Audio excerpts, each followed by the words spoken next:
Vermont recently passed food labeling legislation that, according to one study, could increase annual food costs by more than $1,000 per family. These aren't just Vermont families I'm talking about. These are families all across our country. The Senate will soon consider common sense bipartisan legislation that aims to ensure decisions in one state or a patchwork of different state laws do not hurt American families throughout our country, especially at a time when so many are struggling to make ends meet already. The goal is to set clear, science-based standards in order to prevent families from being unfairly hurt by a patchwork of conflicting local and state labeling laws passed in states and cities where they don't even live.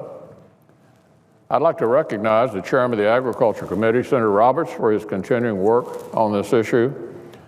The Agriculture Committee moved to pass the chairman's mark last week with bipartisan support. Chairman Roberts is continuing to work with Senator Stabenow, the ranking member, and others across the aisle on a pathway forward on legislation we can pass in the Senate to resolve this issue. I would urge members to continue working with him in that endeavor. So let's not forget, this may well be our last chance to prevent the actions of one state, just one state, from hurting Americans in all the other states. Legislation to address this issue passed the House last summer with bipartisan support. With cooperation from across the aisle, we can take action on a bipartisan basis here in the Senate as well.